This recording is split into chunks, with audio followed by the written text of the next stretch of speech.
요한복음 5장 17절입니다. 예수께서 그들에게 이르시되 내 아버지께서 이제까지 일하시니 나도 일한다 하시매. 자, 여기 보니까 예수님께서 아버지께서 이제까지 일한다는 말의 문자적인 뜻은요, 아버지가 오늘까지 일하시기 때문에 나도 일한다는 거예요. 전통적으로 유대인들은 하나님이 6일 동안 창조하시고 제7일에는 쉬셨다고 믿었기 때문에 제7일에는 모든 사람이 일을 하면 안 된다고 생각을 했어요. 근데 오늘 본문에서 예수님께서 그들의 해석을 뒤집어 놓은 거예요. 하나님이 제7일 안식일에도 일하시기 때문에 나도 그 하나님의 아들로서 일할 수밖에 없다. 자, 이제 제가 이 이야기의 의미를 잠깐 말씀드릴게요. 앞에 말씀드렸죠?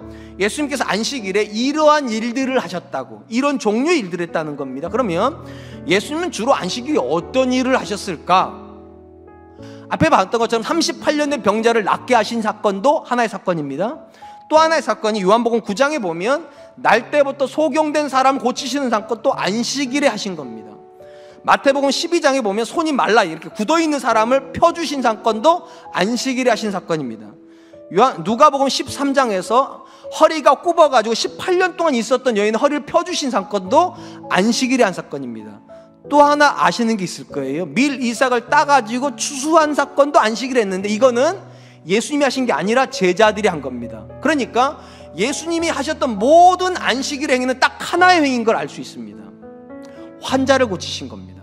그냥 환자가 아니라 불치병 환자입니다.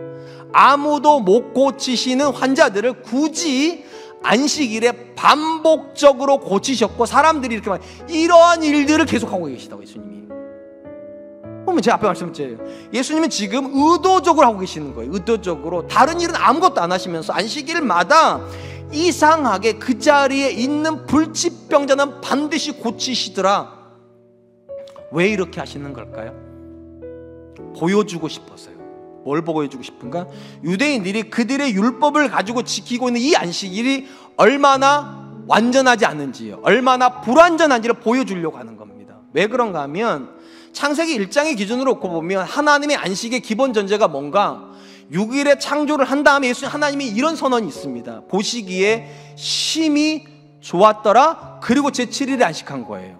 그러니까 하나님의 안식의 기본 전제는 뭔가, 모든 것이 균형 잡혀 있는 것이고, 모든 것이 안정적인 것이고, 모든 것이 서로에게 보시기에 심히 좋을 만큼 연합되어 있는 거예요. 근데 죄가 들어오면서 이 연합이 다 깨져버린 거죠. 그럼 하나님이 안식할 수 있습니까? 없습니까? 없다는 거예요. 이 안식을 위한 기본 전제가 뭐냐? 연합이에요. 연합이에요. 모든 것이 조화를 이루어야 되고 모든 것이 균형이 있어야 되는데 깨졌기 때문에 하나님이 오늘까지도 이 안식일에도 너희는 쉬지만 하나님은 못 쓰신다고. 왜냐? 안식일이 온전하지 않다고. 그걸 보여주시기 위해서 의도적으로 그 자리에서 아무도 못 고치는 병, 아무도 못 고쳐요, 그 사람을. 그걸 고쳐주심으로 하나님께서 너희들에게 진정한 안식을 주고 싶어 하신다. 누구를 통하여서? 예수님을 통하여서요. 그 자리에 있는 그 절망적인 사람은 오직 예수님밖에 못 고쳐요. 그러니까 이 안식일의 치유 사건에는요, 메시지가 있어요. 오직 예수님 안에서만 하나님이 주시려고 하는 진정한 안식에 들어갈 수 있다. 그리고 진짜 중요한 메시지가 하나가 나옵니다. 예수님께서 이렇게 말씀하신 거예요. 아버지가 이제까지 일하시니 나도 일한다. 이게 왜 중요하냐면 요한복음 안에서요, 예수님이 하시는 모든 사역, 모든 말씀은요, 하나의 패턴이 있습니다. 이런 식입니다. 하나님이 예수님에게 말씀하시면 예수님은 제자들에게 말을 합니다. 하나님이 예수님에게 명령을 하면 예수님이 제자들에게 명령합니다. 단적으로 이렇게 한 거예요. 아버지께서 나를 보내신 것처럼 나도 너희를 세상에 보낸다. 하나님이 나를 보내셔서 내가 여기 와 있는 것처럼 나도 너희를 보내기 때문에 너희가 세상으로 가는 거라고.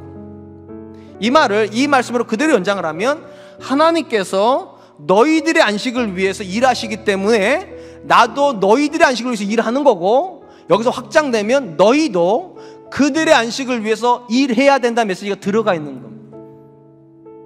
그러니까 앞에 제가 말씀드렸잖아요. 하나님께서 우리에게 주시는 구원은 개인적인 의미보다 훨씬 큰 의미가 어떤 의미인가? 공동체적인 의미라고요. 그래서 성교의 명령이 신약에 들어가 있는 거라고. 그들의 안식을 위해서 하나님은 우리를 구원하신 겁니다. 왜냐? 그들에게 보내고 싶으셨어요. 우리의 안식이 그들에게 영향을 주어서 그들도 우리와 같은 안식의 지점으로 돌아오게끔 하시려고요. 사랑하는 성도 여러분, 아브라함을 부르시는 지점으로부터 복음은 시작이 되었습니다. 그리고 이 아브라함 부르시는 사건에서 가장 중요한 말씀이 무엇이었는가? 너는 복이 될지니라. 하나님은 아브라함이 얼마나 많은 복을 받는지에 관심 있는 게 아니라 하나님이 주시는 복이 다른 사람에게 얼마나 복이 되는가에 관심이 있었다는 거예요. 이 말을 오늘 본문으로 가져오면 하나님은 우리가 얼마나 많은 안식을 누리는가에 관심이 있으신 게 아니라 우리에게 주신 그 안식을 가지고 그들을 얼마나 안식해 하는가, 거기에 관심이 있습니다. 그리고 놀라운 것은 하나님 안에서 이 구원의 은혜를 온전히 경험하고 있는 사람은요, 주변에 있는 사람에게 안식이 됩니다. 그래서 하나님에서 구원을 경험한 남편은 아내한테 늘 물어봐요. 당신 행복하지? 안 행복하면 나한테 얘기해. 난 당신 행복하게 태어난 사람이잖아. 부모는 자녀한테 똑같이 얘기를 합니다. 누가 뭐라고 해도 엄마는 네 편이야. 왜냐? 하나님이 널 나한테 주셨잖아. 여러분, 우리가 물어야 될 질문은 이겁니다. 내가 얼마나 행복하냐? 그건 여러분 질문 아닙니다. 그건 하나님의 질문이에요. 여러분을 행복해 하시고 여러분에게 만족 주시는 건 하나님이 하시는 일이고, 여러분이 스스로에게 물어야 될 질문은 이거예요. 나는 그들을 행복하게 하고 있는가? 나는 그들을 만족시키고 있는가? 나는 그들의 안식에 헌신하고 있는가?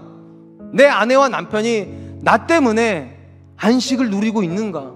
내 자녀가, 내 부모가 나 때문에 안식을 누리고 있는가? 우리 교회가 나 때문에 안식을 누리고 있는가?